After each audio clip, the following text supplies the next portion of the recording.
Well, it's a good evening for our second race meeting on the card today. We head down for 7 races to KZN, KwaZulu-Natal, and they're all on the Poly track. Let's go and have a look at the track and see where you need to be drawn. Well, you've only got on the Poly about 400 metres when you swing for home, and you can see the 1,000 and 1,200 certainly helps to have those inside draws. Well, let's not kid ourselves. Let's say all around the course it does. It's important. It's a very tight track. Inside to middle draws are certainly preferred, especially over that 1,000 and 1,200 metres. But I must say they certainly can make up a bit of ground when they hook to the outside when they come. The only thing there, they don't have a false rail, which helps horses run on from behind. All right, let's have a look at race 1 on the card. It's over the 1,600 metres, a maiden juvenile plate for the 2-year-old fillies, and I think we get off to a decent start here. There's a slight question mark. Number 2, a Blackhall Bar. Now, this one's from the Neil Bruss stable. It's had 2 runs so far. First one over the 1,000. Missed the start there, so ignored that run. Then they put it over the 14 at Scottsville on the inside track. That was on the turf, and they backed it into even money favourite, and it got beat there 1/4 of a length. So it's had the experience under the belt, but it is trying the Poly track for the first time. All right, number 4 looks the danger for me from the Dougie Campbell stable. Anton Marcus jumps aboard. Now, this is currently your favourite. There's not much to choose between the top 2. Had the 1 run. It was a very impressive effort when not fancied at 50 to 1. Ran a cracker there. Was only beaten the length when running into second. There'll be more improvement there. Number 6, Royal Rose. Now, it had its first run on the Poly. It's only had the 2 starts so far and was quite impressive when they backed it from 8s into 33 to 10. Only went down 2 lengths when running into third, and there's already been a winner out of that form line. Bandola, this has got MJ Barlefell aboard for the Mowing stable, drawn right on the paint in barrier 1. Another one stepping up to the 1,600, but look at the breeding there. It's a 2-year-old daughter, Silvano. Now, this one should be able to go looking for this sort of ground, so look for a little bit more improvement there. Race 2 on the card, it's over the 1,600 metres. It's another 2-year-old race. It's a maiden juvenile plate, and we're leaning towards number 6 here. Well, if you look at the form of most of the horses, they've all had a couple of starts. Some of them haven't shown anything at all so far, and I think number 6, Step It Up with MJ Ballefeld, looks the right one here. Very short price, drawn in barrier 2. But are there dangers? Well, certainly. Number 2, Highway 85 with Anthony Delpesh for the Doug Campbell stable. Now, here's the comment from the Dougie Campbell stable. They're expecting to go very close tonight, and they're very bullish about their chances, and it's firm in the betting at 16 to 10. Throw in number 7, Uncle JB, and this one's got Brandon Lorena aboard, priced up at 15 to 2. I think you can ignore that first start when making its debut. It missed the start by 2 lengths, never really got in the race. Look for a bit more improvement there. Number 1, Beachmaster, might have a bit of an outside squeak because the rest have got absolute no form. Either's this one, but I have to pick a 4th one. Here we go, race 3 on the card. It's for the fillies and the mares, and it's over the 1,600 metres. It's a merit-rated 76 handicap. And number 5, Ruler of the Sky, Anton Marcus, 13 to 10. Drawn nicely on the paint in barrier 1. Now, here's the comment from the Kahuna stable. What about this? They're saying it's won 2 in a row. It's only had 3 starts, won by 2 1/4 last time, won by 5 1/2 the previous start, and they reckon it's improved. They're bullish. This has got more improvement to come. 2 runs on the Poly, undefeated so far, shorten the market at 13 to 2. Number 2, Lady Ming. This has got the Apprentice claiming 4 off the back and brings it in with a reasonable weight now of 56.5 kilos. Got up to win a nice race last time over the course and distance. Going on, and it was a good ride, I must say, by Muzieni, running on strongly, went on to win quite comfortably by 1/2 a length. Picked up a 1 kilo penalty for that win.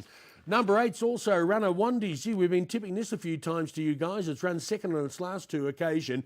Gets Lyle Hewitson aboard, but he can't claim. He can only carry the 52 kilos. This one's certainly been knocking loudly on the door. And I tell you what, if you like this, I can understand why. It's a decent price at 8 to 1. Number 1, Grey Lighted at 11 to 2. Now, if you have a look at its last start, it was drawn 10 out of 12. That was at Kenilworth over the 1,400 metres down in Cape Town against stronger company. That was a cracking run from there. Flew home, giving him 7 lengths of the 800 and only went down just over length. Now, it gets a decent draw today. Always got to respect that Cape Town form. Race 4 on the card is a merit-rated 74 handicap. 1,600 metres where we're going here. And number 4, Desert Fighter. Now, I picked up a 3-kilo penalty last time for winning quite comfortably by a length and a quarter. It's lightly raced. It's only had the 3 starts under the belt. It's only had 1 on the poly, and Julie Oblige winning that 1-2 from 3, drawn in barrier 1, and looks hard to beat here. Are there dangers? Well, number 1, Oh Boy. This one's dropping down in class, but they don't think they can beat the stable mate. So I've put them both in there. They both think they've got a decent chance, but certainly number 4 is their first choice. If you're looking for trifectas, well, number 3, Lonely Are the Brave, and that went on to win a very nice race last time when going off favourite at 28-10. Had Lyle Hewitson aboard, and he's got it aboard again, so he claims that valuable 2.5 kilos off the back. Now brings it in with 57.5 and won a nice race over the course and distance last time. Caprivi, Keegan DeMello, drawn nicely in barrier 3. Always hard tipping horses straight out the maidens, but this one had one run out the maidens. That was back on the 15th of April. Ran a decent race there when staying on nicely to only go down by a length over the course and distance. Race 5 on the card is a graduation plate, and it's over the 1,800 metres. Well, the best weighted horse in the race is the short price favourite here at 9-10. Talking about number 1, Liege from the Sean Terry stable.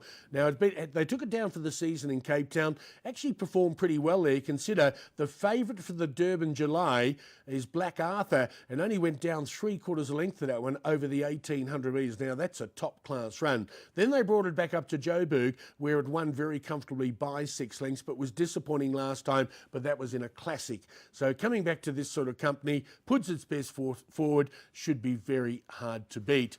Number 2, Old Gunner. He's an honest old fella. He never finishes too far behind. Well, he's not an old fella, 3-year-old, just playing on words. But he's a decent horse. Keegan DeMello jumps aboard, and I'm not surprised to see him right there with the favourite. All right, trifecta time, and pop in number 8, What a Poet. Here's a lightly raced horse, only had the 3 starts. Very impressive on debut. Now, that was on the turf, winning comfortably by 3 lengths. Hasn't done too much wrong in its last 2 outings. They tried it with the blinkers last time, and they backed it. It went off at 7-2, showed speed and faded out late. That was over the 14. Now steps up to the mile. Sorry, to the 1,800 metres. What about 5 Yama? I've thrown that in as well if you're looking for another one. I know it's second run back after rest, but it certainly was a nice effort last time. Plenty of early gate speed. You should get a decent run for your money. Here we go with race 6 on the card. A nice race, this one, over the 1,000 metres. Now, remember, it's around the turn. It's a merit-rated 82 handicap. And number 5, Sister Cosmos. Now, she's a filly taking on the boys here, and it's always hard to tip them like that, but I'm going to take a bit of a chance. Lyle Hewitson takes the 2.5 off the back and brings her in with 54.5 kilos. Now, form's pretty decent. Put a line through that last run. Reported not striding out after the races.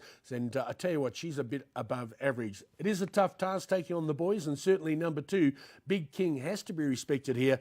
Good record over the course and distance with 6 runs, 3 wins and 2 fourths. So very consistent indeed. Drawn nicely in barrier 2, and certainly deserves that betting support of 28-10. Number 1, Zinovar. This one's from the Vaughan Marshall stable. Now, it is coming off a break of 125 days, and they've put the blinkers on today. You've got to respect that Cape Town form. Very decent indeed. It is drawn a little bit wide, though, in barrier 8. Now, what about the 8? Talking of the 8s, well, I certainly put this one in Burwood. Now, it is coming a break of 84 days, taking on a little bit stronger company than it's been running against, but a very consistent horse. Goes well over the course and distance, cracks a decent draw in barrier 5, and I think could be one just to pop into your bigger trifectas at 9-1. Race 7 on the card is a maiden plate, and it's over the 1,200 metres. For the fillies and the mares, and it looks a pretty open-looking race here. I've put in both Johan Janssen from Fearon's horses, number 10, Pip Squad, and number 11, Sweet Pleasures. I don't think it'll be too much to choose between them. Now, Sweet Pleasures is a Australian-bred horse, so watch out for that with Brandon Arena, but Anton Marcus jumps aboard number 10, Pip Squad. All right, I've thrown in 2 as well, Honeysuckle Rose with Bernard Fade Herd aboard, certainly one of the best top-weight riders going around. They've put the blinkers back on today. Now, 2 starts ago, ran a decent race there when only going down just under a length, but a little disappointing last time, but it did cast a shoe during the race, so let's give it a benefit of the doubt and include that from a decent draw. All right, I've also thrown in the 9, Miss Parker. Lightly raced. This is also from the Colin Scott stable. Now, here's the comment from the stable. They're expecting a much better run. They've been disappointed with both the runs so far, and they've backed her on both occasions, but she's actually run quite poorly. But the comment is, after coming off a break of 191 days, they're expecting a much better run.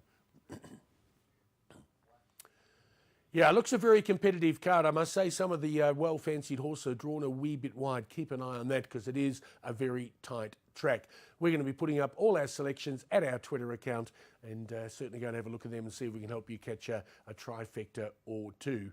From myself, Rod McCurdy, and all the team, we certainly wish you a very successful punting weekend.